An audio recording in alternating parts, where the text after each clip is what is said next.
Hey, what's going on? Welcome back to the channel. My name is Nick. Today, I am super excited to show you a brand new workflow that I've been using with my multicolor prints to get clean, smooth prints without blowing the print time out of the water. Now, you can use this on your single colored prints too as well, and everything works just the same. The feature that I'm going to show you is variable layer height, but I wanted to show you a brand new workflow that I use to take advantage of the feature without killing your print times. I successfully took my Mario Ewok print and reduced it from 3 days and 10 hours down to 1 day and 20-hour print while using the variable layer height feature. And the reason why I'm so excited is because now we can take advantage of this tool and get smooth prints without killing our print times. Now, before we jump right into it, please consider hitting that like button and shoot me a comment. Let me know you guys are enjoying these on the fly tutorials so that I can continue making them. And there are also a lot of my viewers that are still not subscribed, so please consider if you enjoy no fluff 3D printing tutorials. One of the biggest problems with multi-day 3D prints is power outages. When a print runs for days, even a short outage can ruin an entire print. That's why I started looking for a backup power solution. Jackery makes high-quality power stations and solar generators, with a large lineup that works great for everyone from hobby setups to full print farms. And that's why this video is sponsored by Jackery. If you want to check them out, I'll put a link down in the description below. If you're not familiar with the variable layer height tool, this is going to get you pretty excited. And what it actually does is a tool that once you apply it to your model, it will adjust the layer height from big to small to ensure smooth curves on your model. If you've ever printed something with a smooth rounded top like this Mario model, then you will know that you can see all the layer lines on a very prominent part of the model. With this method, you can see that I was able to get a nice smooth rounded top. First, what I'm going to show you is the variable layer height tool and how it works. Then I'm going to take it a step further and show you how I applied smooth curves without having a 3 day long print. All right, I guess the most obvious thing to do would be to run our slice and see exactly where our print times are sitting right now. So currently, this model is a full 7 color print. If I slice the model, all right, and as you can see, the print time is going to be 1 day and 8 hours long. So let's go ahead and go back. We're going to click on our model, and the variable layer height tool is right up here at the top. Once you click that, you're going to see two sliders. You got your quality and speed, and you've got your radius tool. For this particular tutorial, I'm not going to go completely in depth of the variable layer height tool. I do have a full in-depth video already on my channel, and you can check that out. I'll make sure I add a link down below.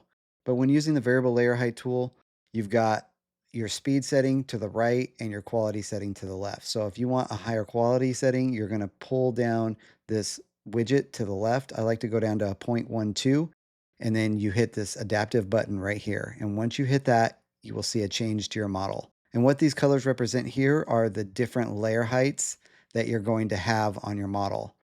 So you've got larger layer heights that are orange and smaller layer heights that are green. And then you got your medium layer heights that are kind of like a lightish green color. Let's go ahead, hit the slice button and see where we're sitting now.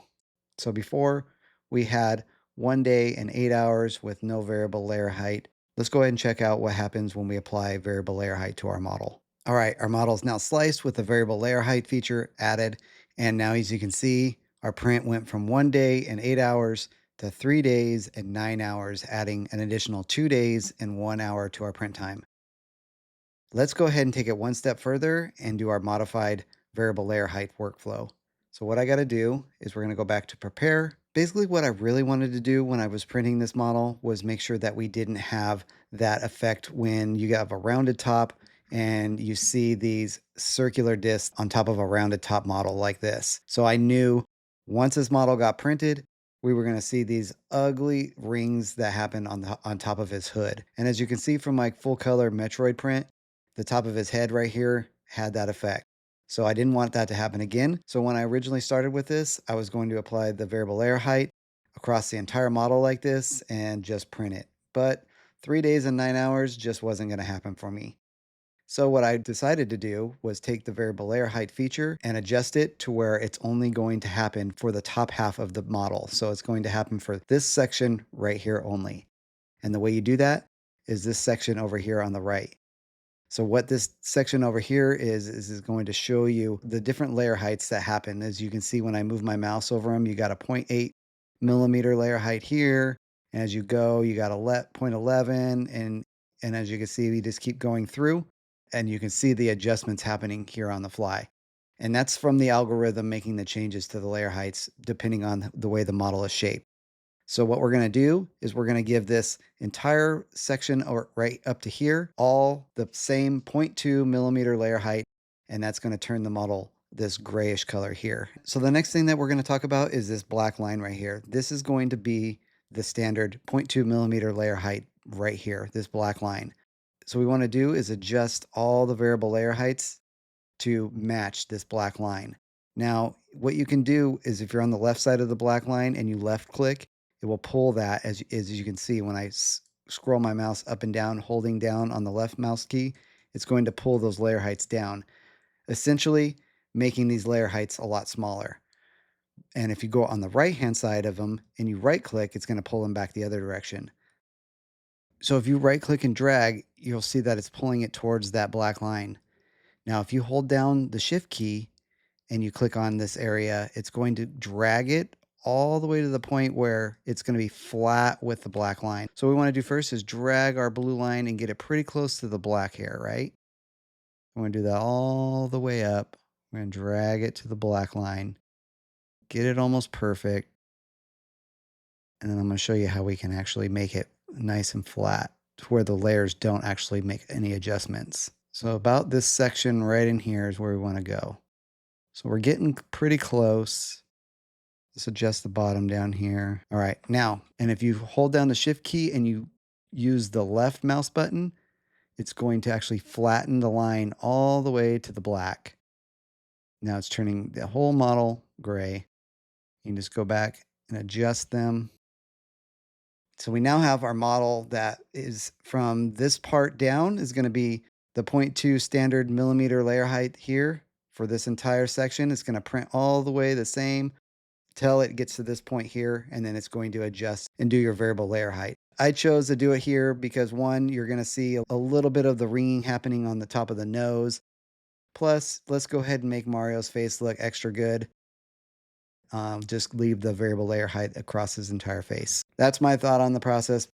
All right, now before we end this video, let's go ahead and run our slice and see what kind of print time we're going to get with the variable layer height feature, which is what I ended up doing with my Ewok print. All right, our slice is done. We have a little bit over 2 days of a print time, but it's not 3 days and 9 hours. So successfully able to reduce our print time by about a day. I'm still going to get that nice smooth top layer surface here. His face is going to be nice and clean, and the top of his nose here. And as you can see here, the print that I had already ran through the H2C came out super clean. I'm very excited and happy with the results, and I hope that you guys can take advantage and learn something from this. But again, to circle back around, first what you're going to do is decide on the quality setting that you want to use. You can go ahead and drag it all the way as far down as you want. I usually stop at around 0.12, hit the adaptive button. It will variable layer height the entire model. You use your left and right mouse button. You can adjust them to the left and to the right. Right mouse button will pull the lines to the right. Left mouse button will pull the lines to the left.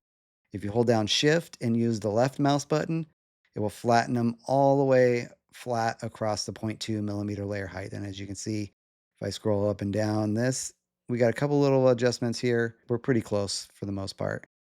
Hold down that shift button, left mouse click, and just hold down on it, just drag up and down. It will flatten it right on that line.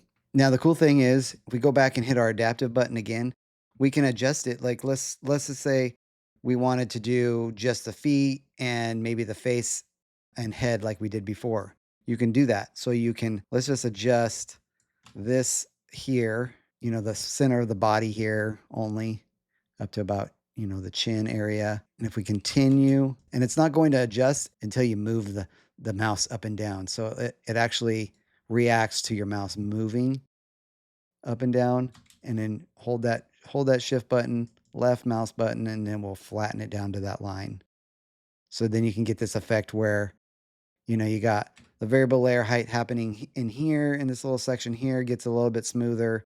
And then, it uses a larger layer height for this section here.